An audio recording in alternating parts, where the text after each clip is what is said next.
Ô jovens, vamos agora ver como é que se estuda o sinal de uma função. Estudar o sinal de uma função é dizer se a função é positiva, se a função é nula, se a função é negativa. E quem é que decide onde é que eu observo, né, o sinal de uma função? Vamos ver aqui. Observe aqui. Diagrama sagital. Imagine que você tem uma função f, que o elemento de domínio menos 1, que é negativo, né, tem a imagem 4. Que o elemento de domínio 0 tem a imagem 3. Que o elemento de domínio 2 tem a imagem 3. Que o elemento de domínio 6 tem a imagem 0. Que o elemento de domínio 4 tem a imagem menos 2. E que sobre aqui no contradomínio 5 e o menos 7. Pois bem, queridos, este é um conjunto, imagem de uma função. E sempre que você quiser estudar o conjunto imagem de uma função, e sempre que você quiser estudar o sinal de uma função, são as imagens que indicam o sinal da função. Os elementos de domínio, pouco importa se o elemento de domínio é negativo, é positivo, é zero, que nem é positivo nem é negativo. Você não vai observar o sinal de uma função a partir dos elementos de domínio. Você vai observar o sinal de uma função a partir dos elementos do conjunto imagem, pois são as imagens que indicam o sinal da função. Então, por exemplo, 4 é uma imagem positiva, 3 é uma imagem positiva. O fato dessas duas imagens serem positivas obriga a função f a ser positiva. A função f é positiva porque nela existem imagens positivas. Pouco importante se o elemento de domínio, que tem imagem 4, é negativo. Se o elemento de domínio é positivo, o 2, que tem imagem 3. Se o elemento de domínio nem é negativo nem é positivo, é 0. Não é o sinal do elemento de domínio que vai dar o sinal da função. É o sinal da imagem. O fato de existir imagem menos 2 faz com que a função f seja negativa.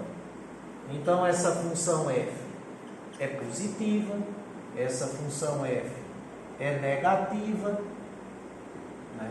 O que faz a função f ser positiva é a existência de imagens positivas. O que faz a função f ser negativa é a existência de imagem negativa. E essa função f, ela também tem 0 como imagem. Então, essa função f, ela também é nula. Então, essa função f, ela apresenta os 3 sinais. Ela é positiva, por causa das imagens 4 e 3. Ela é nula, por causa da imagem 0. E ela é negativa, por causa da imagem menos 2. Inclusive, um detalhe que muita gente erra. Esse elemento de domínio, que tem imagem nula, tá? Obrigando a função a ser nula, esse elemento de domínio é a raiz da função f. O que é a raiz de uma função. A raiz de uma função é todo elemento de domínio que tornar a função nula. É todo elemento de domínio, a raiz aqui é 6, que tiver imagem 0. Sensacional. E qual é a consequência analítica disso aí? Observe como é simples. Eixo das ordenadas, eixo das abscissas,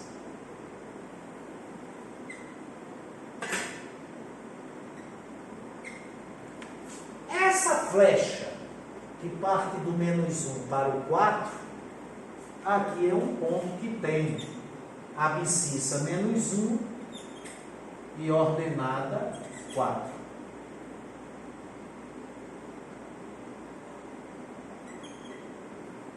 E como a função é positiva por causa da ordenada, todo ponto que estiver ordenada positiva obriga a função a ser positiva. E todo ponto que tem ordenada positiva fica acima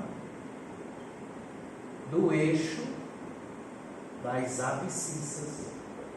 Então, pontos que estão acima do eixo das abscissas obrigam a função a ser positiva. Por quê? Porque o que faz a função ser positiva é onde a flecha chega, é a ordenada do ponto. E se a ordenada do ponto é positiva, ele fica acima do eixo das abscissas, que é a reta y igual a 0. Agora observe essa flecha aqui. É o ponto que tem a abscissa 4, ordenada -2.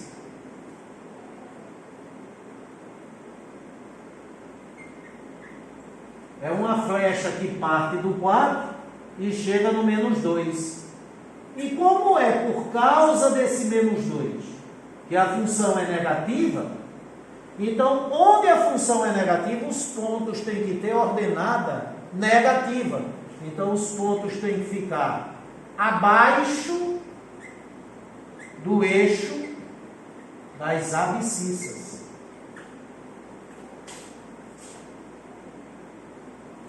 E observa agora essa flecha, é o ponto que tem a abscissa 6 ordenada a 0, a reta y igual a 0, que é onde ficam os pontos que tem ordenada a 0, é o eixo das abscissas. Então esse ponto aqui, se essa abscissa for 6, corresponde ao par que tem a abscissa 6 ordenada a 0. E o fato da ordenada ser 0 faz com que a função seja nula. Então, quem anula a função são os pontos que estão no eixo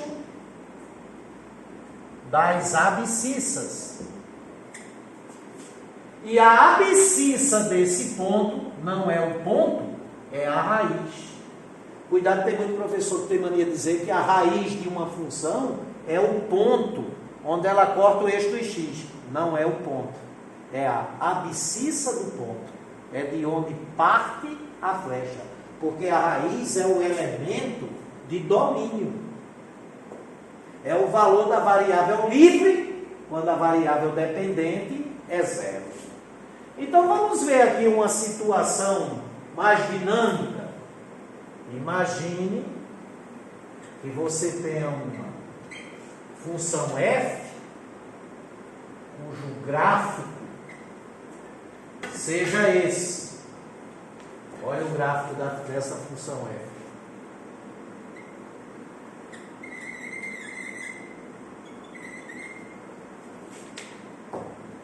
Admitamos que esse ponto aqui tem a abscissa -2, esse ponto aqui tem a abscissa 3 e esse ponto aqui tem a abscissa 5. Domínio. O domínio dessa função f é o intervalo fechado de extremos -2 e 5. essa parte da curva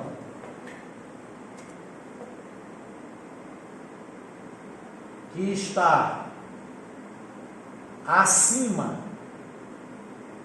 do eixo das abscissas obriga a função a ser positiva. Essa parte da curva em que os pontos estão abaixo do eixo das abscissas obriga a função a ser negativa. E esse ponto que está no eixo das abscissas obriga a função a ser nula. Então essa função é positiva entre 2 e 3. Para todo elemento de domínio que seja elemento do intervalo de extremos menos 2 e 3, inclui o menos 2, porque esse ponto está acima do eixo das abscissas, e exclui o 3, porque esse ponto não está acima do eixo das abscissas, ele está em cima, ele está no eixo das abscissas. Essa função é negativa para todo elemento de domínio que ficar no intervalo entre 3 e 5. Exclui o 3 e inclui o 5. E essa função é nula, no ponto que ela está no eixo das abscissas, se e somente se a abscissa for 3. Por sinal, esse ponto é representado pelo par ordenado de abscissa 3 ordenada a 0, que no diagrama sagital seria uma flecha a partir do 3 chegando no 0, aí a abscissa do par, a abscissa do ponto, de onde parte a flecha, que chega no 0, a abscissa do par, que tem ordenada a 0, e a abscissa do ponto, que tem ordenada a 0, que fica na reta y igual a 0, é que é a raiz da função. Então, esse 3, x igual a 3, e não o ponto, é a raiz, ou 0 da função f, sensacional.